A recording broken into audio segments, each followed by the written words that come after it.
Hey guys WhatsApp welcome back to another video guys. అయితే మనం 3 రోజులు ఇంకా వరుసగా జిమ్ చేసిన తర్వాత ఫోర్త్నే మనం రెస్ట్ తీసుకోవడం కదా. అండ్ దాట్ టు ఈరోజు ఆఫీస్కి కూడా వెళ్ళాలి, మిడ్ వీక్ కదా. సో ఆఫీస్ వెళ్ళడం తప్పదు భయ.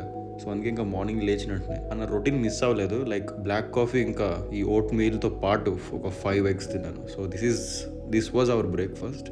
అయితే మనం ఈరోజు గుర్తుపెట్టుకోవాల్సింది ఏంటంటే ఈ రెస్ట్ డే రోజు కూడా మనం డైట్ని మెయింటైన్ చేయాలి. సో చాలా ఇంపార్టెంట్, ఎందుకంటే రెస్ట్ డే రోజే మనం ఫుల్గా రికవర్ అవుతాం కాబట్టి ఆ రికవరీకి మనం ఎనఫ్ ఫ్యూయల్ ఇస్తే అంత మంచిదనమాట. ఇక లంచ్ చాలా సింపుల్గా పెట్టాలి, లైక్ 150 grams ఆఫ్ చికెన్, దాంతోపాటు దాల్ ఇంకా రైస్. ఇంకా లాస్ట్లో మన ఆఫీస్లో ఒక సూపర్ అసలు ఈ జ్యూస్ చాలా బాగుంది combination, orange plus pineapple without sugar. Seriously మీరు కూడా ట్రై చేయండి, ఇంకా చాలా అవసరం ఉంది. నేనైతే ఇంకా ఎవ్రీడే తాగుతున్నది, జస్ట్ ఒక 25 రూపీస్ మాత్రమే. సో ఇంకా మన ఆఫీస్ లోపల రికార్డ్ చేయకూడదు కాబట్టి సో అవన్నీ చూపించలేకపోయారు. సో మన వర్క్ కంప్లీట్ చేసుకొని ఇంకా ఈవినింగ్ 4:30 అయ్యేసరికి ఇంటికి వచ్చాను. ఇంకా దారిలో వస్తుండగా సార్డో ఇంకా మనకు కావాల్సిన గ్రోసరీ ఐటమ్స్ లైక్ చికెన్ ఇంకా అవి ఇవి కొనుక్కొని వచ్చాయి. సో ఇది సార్డో, దాని తర్వాత ఫిటా చీజ్ మన ఫేవరెట్.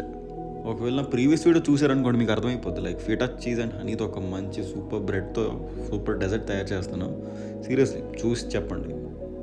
దాంతోపాటు ఇంకా చెరీ టమాటోస్ ఇంకా ఎవ్రీథింగ్. ఈరోజు చాలా సింపుల్గా ఉండిపోతుంది. మన చికెన్, దాంతోపాటు సాల్ట్ ఒక 2 pieces, 2 కాదు 3 వేయాలి. థర్డ్ వన్ ఏంటో మీకు తర్వాత చూపిస్తారు. సో దాంతోపాటు కొంచెం వెజీస్, అలా ఇంట్లో కొంచెం వెజీస్ పడున్నాయి. సో మన మీల్ అయితే ఇలా కనిపిస్తుంది కదా, like complete 3 bread, enough fats and carbs, దాంతోపాటు ఫైబర్ కోసం వెజీస్ ఇంకా ప్రోటీన్. సో ఇలా మనం మీల్ ప్లాన్ చేసాం, లైక్ కంప్లీట్ బ్యాలెన్స్డ్ పోర్షన్ అనమాట. సో ఈ వీడియో మీకు నచ్చినట్లయితే ప్లీజ్ ఒక సబ్స్క్రైబ్ కొడండి. ఇంకా మీరు వీడియోస్ ఇంకా చూడాలనుకుంటున్నారా, ఆ బెల్ ఐకాన్ కూడా నొక్కండి. See you guys on day 96.